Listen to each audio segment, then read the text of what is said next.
Peace of Christ, everyone. Today, this is episode 2 from the series of Mankind Destiny Between Christianity and Islam. Today, we're gonna talk about the destiny doctrine, Al Qadr, the Al Qadr doctrine or destiny in Islam. And let's proceed with the subject. But before that, we'll give you a summary of the last episode. I will try to put the link in the description for episode 1. Basically, God of the Bible doesn't want to deceive anyone, but as Jesus said in Luke 19:10, for the Son of Man came to seek and to save the lost. So, uh, which clearly demonstrate that the loving God of the Bible doesn't want to deceive anyone. On the contrary, He wants to seek the lost. But Allah of Islam wants to deceive and destroy in hell. For example, Surah 7, Surah Al-A'raf, and verse 186. Whoever Allah caused to stray, none can guide. And also in Surah 11, 34, on the tongue of Noah, falsely the Quran said, and my good counsel will not profit you, even though I wish you the best, if Allah wills to make you go astray. So, like, as if Noah is better than Allah of Islam.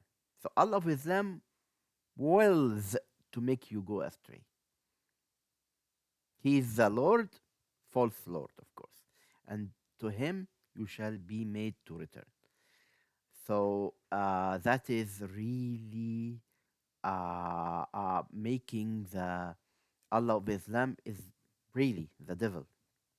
I'm sorry to say that. Now, today, to talk about the belief in destiny in the Islamic in the Islamic عقيدة. الإيمان بالقدر من أركان الإيمان الأساسية. Belief in destiny in Islam is one of the basic pillars of Islamic faith. You cannot be a Muslim really unless you believe in destiny, al-Qadr. And this is a Sahih Hadith. Sahih Hadith says that you cannot be a Muslim unless you believe in the Islamic doctrine of Al-Qadr. And this is from Ahmad ibn Hanbal Hadith, and it is written in a book called Al-Jami' al-Ulum al-Imam Ahmad, meaning the collective doctrine of Imam Ahmad. And you know, Ahmad ibn Hanbal is one of the very very important scholars of Islam, and the school of thought of Al Hanabla depends on him. So the hadith and I specified the location, part 4, page 128. It's in Arabic. I'm doing the translation in English for the parts I'm discussing here.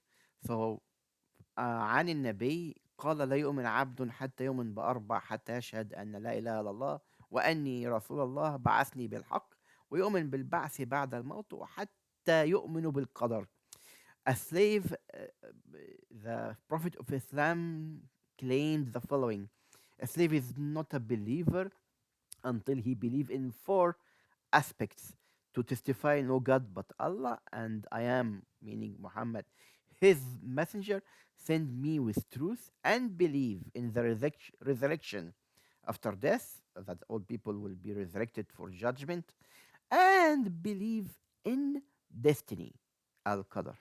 And this is a Sahih Hadith, and Al-Albani said that this is a genuine and authentic Sahih Hadith, as you see highlighted in yellow. Now, based on that, we have two different. The Sunni Islam are not agreeing on Al Qadr. There are two different school of thoughts. There are the Jabrists, that do not believe that man, you can also call them the guys who believe in fatalism, that do not believe the man wanted disbelief or guidance, but rather he submitted to the what God wrote. So they believe in fatalism. But the other school of thought is Al-Qadaris. An example of those Al-Qadaris are the Mu'tazila. The Mu'tazilis sect of Islam that says no, man has free will to believe or disbelieve. Now, who is the first Qadari school of thought in the history of Islam? Is a late guy called Ma'bad al-Jahni, and you'll find this is uh, in a book by Harry A. Wolfson, فلسفة المتكلمين, meaning the philosophy of kalam in Islam. So Ma'bad al-Jahni was which he died 70 Hijri, after Hijrah, was the first to discuss it, but his opinion is not known. But the first Qadari person in Islamic history was Ghaylan al-Dimishqi, and this guy died 100 years after Hijrah. Uh, uh, so, which means it is the genuinity of Islam is not about free will, because those guys are late after one of them died 100 years after the Prophet of Islam, which is Ghaylan al-Dimishqi. So, which means that the doctrine of the Messenger of Islam, Muhammad, and his companions, the Sahaba, is fatalism. And we can prove that. We have a lot of evidence from the Quran ayahs and from the authentic hadith and from the tafsir and from the explanation of the hadith that prove to you that the Prophet of Islam himself, his companions, are believe in fatalism, are Jabriists, Gabriyin. We will give an example evidence today for Muhammad and his Sahaba being following the fatalism school of thought. So Omar, the second Khalif, this is a proof that Omar was a fatalist. Omar ibn al-Khattab, as you know. In also the same book, الجامع لعلوم الإمام أحمد المجلد الرابع, page 152. Omar was giving some religious Islamic speech, and obviously he made the some Christian leader in the Middle East attend that speech. And he was like a Christian bishop, or in Arabic it is called Jaslik, maybe a local pope, probably. So it doesn't matter what he really was. He was just a Christian leader, regardless of the details. So Omar was talking about the ayah in Surah Al-A'raf, Surah 7186, and he was saying, he was concurring what the ayah saying, whoever Allah goes to stray, there is none to guide him. So what happened is, suddenly, when the Christian bishop heard that, the Christian leader, he interrupted his speech and said, that is not true. God does not lead anyone astray. So what was Omar's response? Guess what? He shouted and said, you lying enemy of Allah.